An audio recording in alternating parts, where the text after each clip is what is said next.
Thank you very much. And it is now my privilege to introduce the president and founder of War Child Canada, Dr. Samantha Nutt.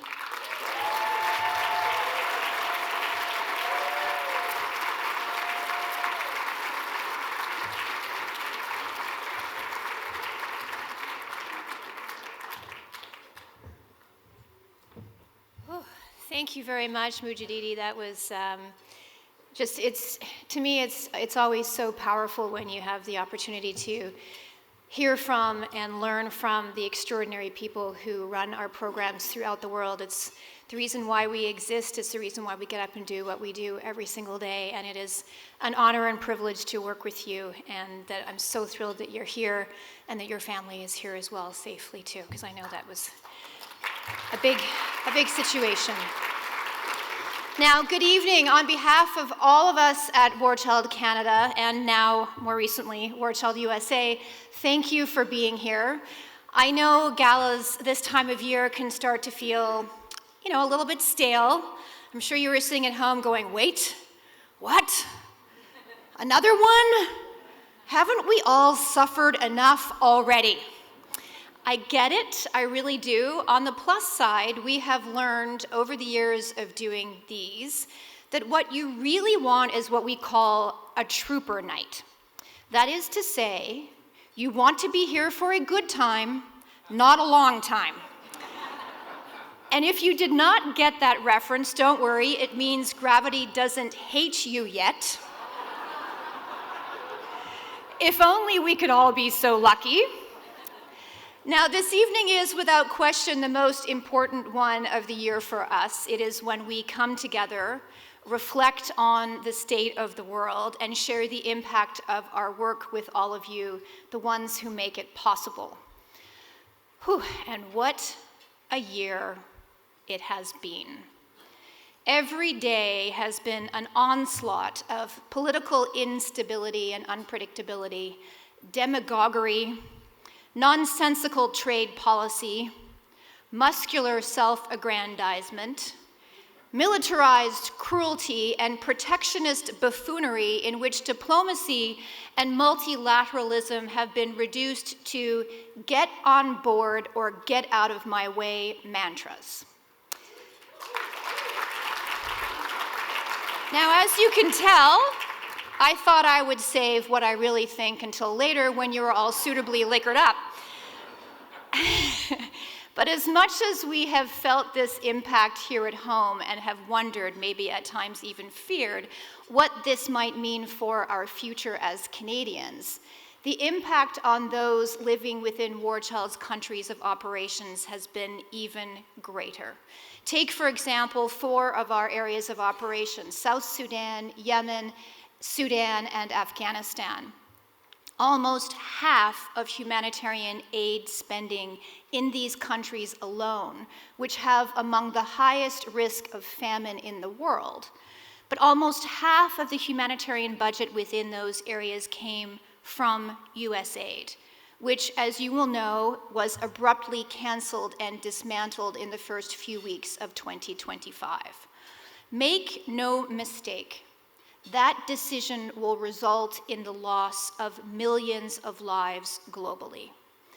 Now, of course, the counter-argument, and we hear this all the time, is that wealthier nations have their own people to take care of. And we hear that aid is wasted and mismanaged, and that keeping children alive in other corners of the world is a luxury other nations can no longer afford. But here's the thing. Yes, in sheer dollar amounts, the US was the largest contributor to foreign aid in the world, but it was also contributing less than 0.2% of their national wealth and budget. Less than 2.2%. In Canada, it hovers around 0.3%, even though the target of 0.7, the UN target of 0.7, was set by our very own Lester B. Pearson in 1969, for the trooper fans. But what does that, and that aid contribution, as you know, is about to drop even further here at home. And what does that aid get us? It gets us at-risk kids living with war back into school, learning to become doctors and lawyers and entrepreneurs and artists instead of in armed groups, weaponizing their grievances and making the world more insecure.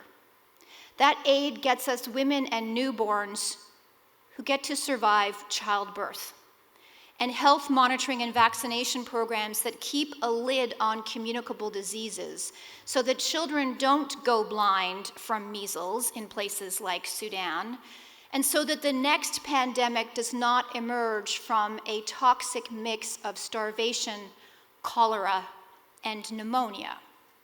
It means more women and girls especially are protected from violence and can find solidarity and comfort even in places hostile to their very existence. It means shelter and support for those displaced by war or natural disasters like the earthquakes in Afghanistan, so that those people do not die of exposure, nor do they die at the hands of human smugglers off the Mediterranean coast. This is what aid does. For a fraction of a cent on the dollar.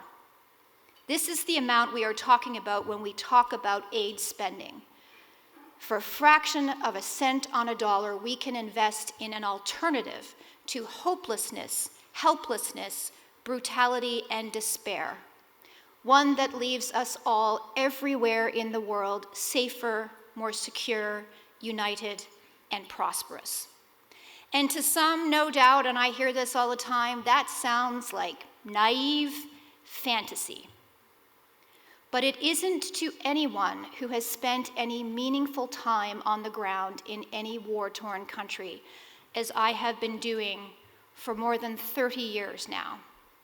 I have had, for better or worse, a front row seat, for example, to the power and potential of education to radically transform the life of a child who had lost a decade to war, and who, after enrolling in our catch-up learning programs, now has bold ambitions to rebuild their lives and their communities.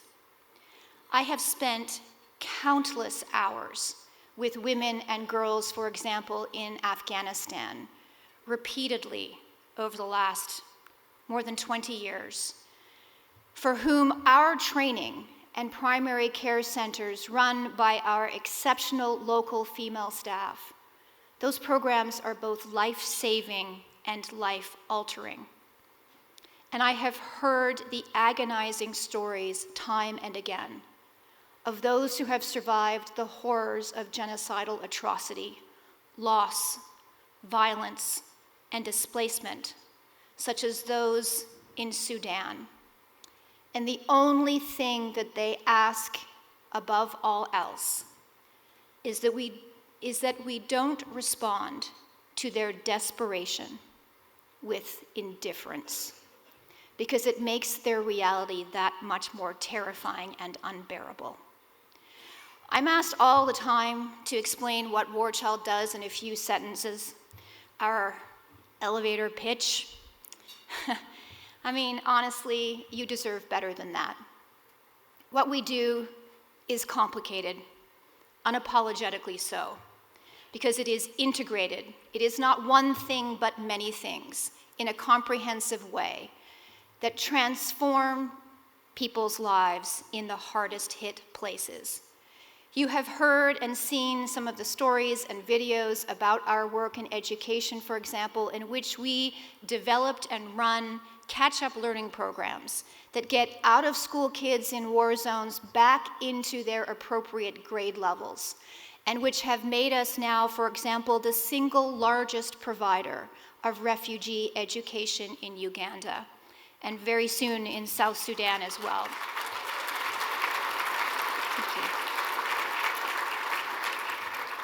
We promote self-reliance through economic development work, especially with women and youth, so that they can ultimately become less dependent on aid and have agency over their lives. In Afghanistan, as you have heard from Mujahidi, we have branched into maternal and child health care and disaster response especially following both earthquakes, because as one of the only Canadian organizations still directly implementing and operational across the region, and particularly in the wake of the US aid cutbacks, this is what the communities needed. And so we listened and we acted. Above all, that is what we do, and it is our reason for existence. We work with local communities to invest in lasting solutions that ultimately allow those living with war to rebuild their lives and to promote a safer, more secure world grounded in our common humanity. But at our core, we are just people who know and understand that war is the single greatest ongoing threat to our very existence. The only antidote to that danger, to that violence and instability, it is in this room tonight. And it is in the hearts and minds of the many hundreds of local War Child staff. It is in all of those who believe that empathy and compassion still have a place in this world, and that it's the best shot we've got. I will be honest with you, and I'm wrapping up here in about 2 minutes. This work is overwhelmingly hard. As you can imagine, we are increasingly being asked to do more, precisely because armed conflict is in a period of global resurgence.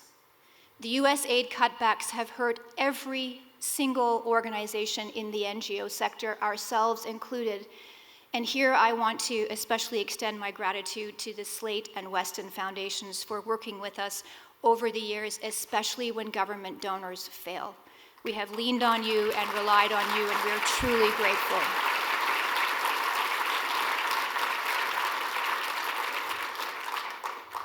But I was in Afghanistan a couple of weeks ago with Rain Maida, and we were visiting, and Rain was actually visiting our programming in Afghanistan for the very first time. And I was with Mujadidi, our inexhaustible country director, who is, when you walk into a room in Afghanistan with Mujadidi, he really is a national hero. And you can see it on the faces of all those who work for him, work with him, or have had the benefit of being in one of the programs that he is making possible. But more than half of our staff in Afghanistan are women, and they continue to work tirelessly to help other women and girls in their communities against extraordinary odds. It is a revolving door of people living through unimaginable hardship, where it'd be so easy to feel defeated by Taliban forces over which they have no control. But they don't. They persevere. They know that without us, there is nothing. And this reality plays out in every community in which we are working everywhere in the world. And that is sometimes an incredible weight. Our local teams feel it. I feel it. Our board members and our ambassadors feel it. Everyone in our organization who has seen what we do carries the crushing weight of that burden every day. It is the intense pressure of expectation, of being the only hope for hundreds of thousands of extremely vulnerable people and their last resort. It is personal for us, and it is inescapable. We know we can't run from it, and we will all, in our own way, carry this weight with us until we take our very last breaths. That is what it means to do this work.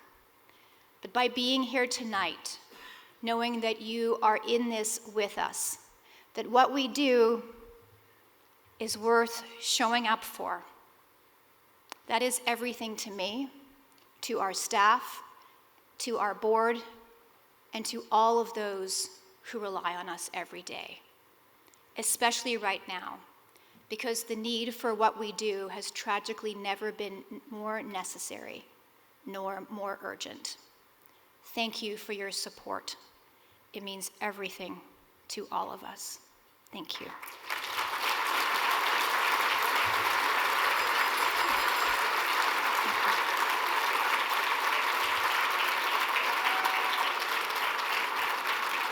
Thank you.